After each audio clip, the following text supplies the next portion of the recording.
మెజారిటీతో నేను గెలిచానన్న ఆనందం కనీసం ఒక్క క్షణం కూడా ఎంజాయ్ చేసే అవకాశం ఆయన ఇవ్వాల. మనందరం చూసాం, చాలా తక్కువ మాట్లాడతాడు, కానీ హయ్యెస్ట్ మెజారిటీతో గెలిచిన వ్యక్తి మన అధ్యక్షులు పల్లా శ్రీనివాస్ గారు.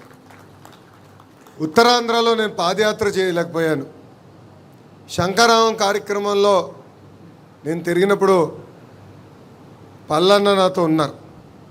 అప్పుడు అడిగా ఆయన్ని, అన్న ఎప్పుడు నవ్వుతూనే ఉంటారు, ఇది మీకు ఎక్కడి నుంచి వచ్చింది, ఈ వరం దేవుడు ఎక్కడి నుంచి ఇచ్చాడు, ఇది మా అందరికీ కొంచెం అంటించండి అని చెప్తాం జరిగింది.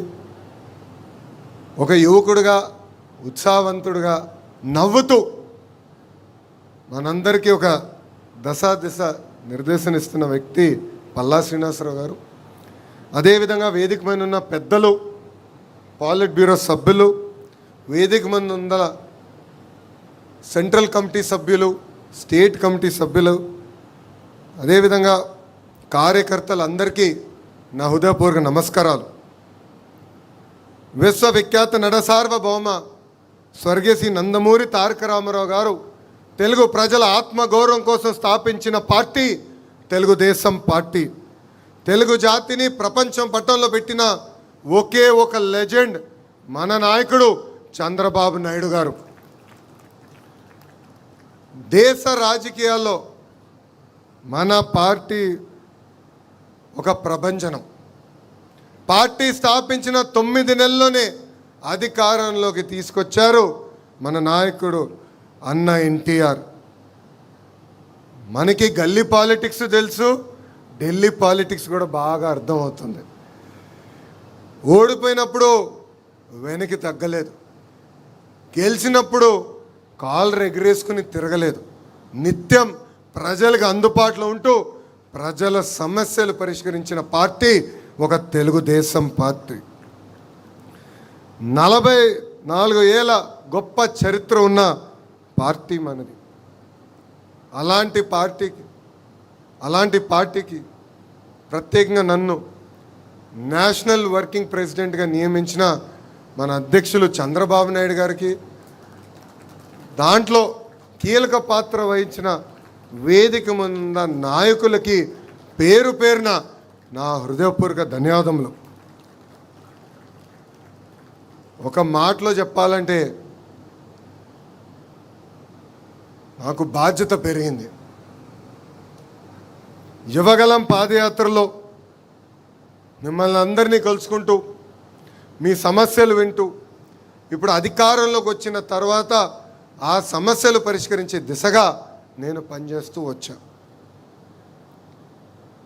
వాస్తవంగా చెప్పాలంటే ఈ పదవి అనౌన్స్ చేసినప్పుడు నేను చంద్రగిరి నియోజకవర్గంలో ఉన్నా. ఇంకా ఆ బాధ్యత నాలో, అంటే ఇంకా ఈ పదవి ఏం చేయాలి, ఎలా చేస్తే న్యాయం చేయించిన విషయం ఇప్పుడిప్పుడు నేను తెలుసుకుంటాం జరుగుతుంది. మొన్న నవ్వుతాన, ఒక పక్కన బాధ్యత, ఇంకో పక్కన ఈ బరువుని కూడా మోయాల్సిన అవసరం ఉంది. ఇది కేవలం నా ఒక్కడి వల్ల కాదు, ఎందుకంటే వేదిక మీద పాలిట్ బ్యూరో సభ్యుల వైపు నేను చూస్తున్నా, వేదిక ముందల నాయకుల వైపు నేను చూస్తున్నా. కలిసికట్టుగా మనం పనిచేయాలి, కలిసికట్టుగా మనం ముందరికి వెళ్ళాలి. అప్పుడే మనం అనుకుంది మనందరం సాధించగలుగుతాం తప్ప ఏదో నేను ఒక్కడనే చేయగలుగుతాను అన్న అహంకారం నాకు లేదు. కానీ లోకేషే అన్నీ చేయగలుగుతారని మీరు అనుకుంటే చాలా పొరపాటు పడుతున్నారు. కలిసికట్టుగా పనిచేద్దాం. ఏ ఆశయాలతో అయితే మన పార్టీని ఆనాడు విశ్వవిఖ్యాత నట సార్వభౌమ స్వర్గీయ శ్రీ నందమూరి తారక రామారావు గారు స్థాపించారో ఆ ఆశయాలతో మనం అందరం కలిసికట్టుగా ముందరికి నడవాలని ఈ సభాముఖం మిమ్మల్ని అందరినీ కోరుతున్నాం. పాదయాత్రలో నేను కార్యకర్తలకు హామీ ఇచ్చా, నాడు నేడు ఎప్పుడు మీకు అండగా నిలబడతానని చెప్పా. కార్యకర్తలు ఎప్పుడు నన్ను అడిగారు, అయ్యా అధికారంలోకి వచ్చిన తర్వాత అధ్యక్షులు కానీ మిమ్మల్ని కలిసాక కొంచెం ఇబ్బంది పడతామంటే ఆనాడే వాళ్ళకి హామీ ఇచ్చా, ఎప్పుడు నియోజకవర్గంకి నేను కానీ మన అధ్యక్షుల వారు వచ్చినా కానీ ఫస్ట్ కార్యకర్తల్ని కలిసిన తర్వాతనే మేము అధికారికంగా కార్యక్రమాలు చేస్తామని చెప్పాను. ఆ ఇచ్చిన మాట ఈరోజు మేము నిలబెట్టుకున్నాం. ఇక్కడున్న నాయకులందరూ తెలుసు, మన జాతీయ అధ్యక్షులు ఎప్పుడు నియోజకవర్గానికి వచ్చినా ప్రభుత్వ కార్యక్రమం చేసిన వెంటనే కార్యకర్తల్ని కలుస్తున్నారు.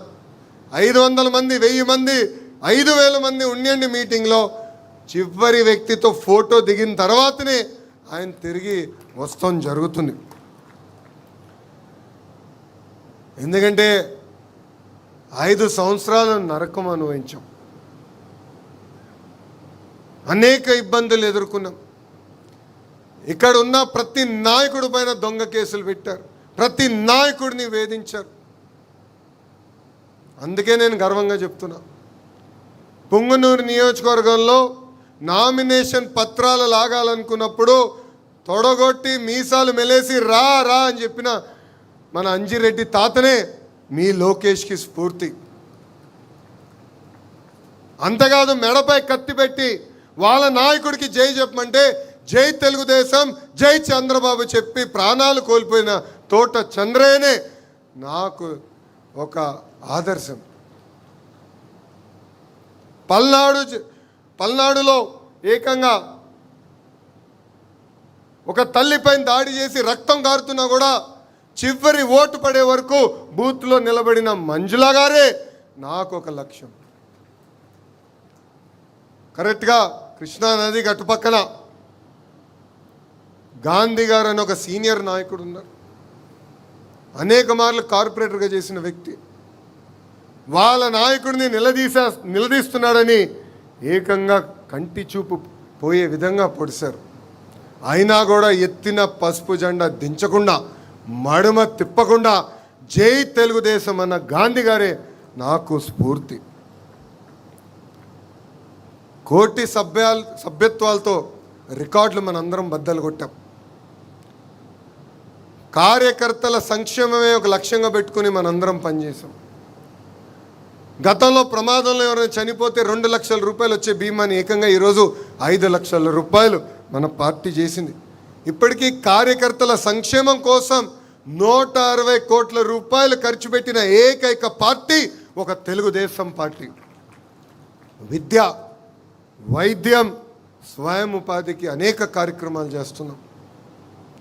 ఏకంగా ఒక పెద్ద వ్యవస్థని మేము ఈరోజు ఏర్పాటు చేసాం. బ్లాక్ 2లో ఆ వ్యవస్థ పనిచేస్తుంది. కార్యకర్తలకు అండగా నిలబడతాం. కార్యకర్తల తరపున వాళ్ళ సమస్యలు పరిష్కరించే బాధ్యత మనందరం తీసుకోవాలని ఈ సభాముఖంగా కోరుతున్నాం. గడిచిన 44 ఏళ్ల ప్రయాణంలో పడ్డాం, లేచాం, కానీ ఎప్పుడు నిలబడ్డాం, ఎప్పుడూ మన అధైర్యపడలేదు. దానికి ప్రధానమైన కారణం మన సిద్ధాంతాలు. సమాజమే దేవాలయం, ప్రజలే దేవుళ్ళు అని చెప్పిన గొప్ప నాయకుడు అన్న ఎన్టీఆర్. ఆయన ఆశయాలతో మనం ఇన్నాళ్ళు నడుచుకుంటూ వచ్చాం. మారిన కాలానికి మనం జరిగిన మహానాడులో 6 శాసనాలు మనం ప్రకటించుకుంటాం జరిగింది. ఆ 6 శాసనాలపైన వేదిక పైన ఉన్న పెద్దలతో చర్చించాం, వేదిక ముందర ఉన్న నాయకులతో చర్చించాం. ఏం పెడితే బాగుంటుంది, రాబోయే 4 దశాబ్దాలు పార్టీని ఎలా నడిపించాలి, ఆ మార్గం మనం ఎంచుకోవాలని నేను కోరుతాం జరిగింది.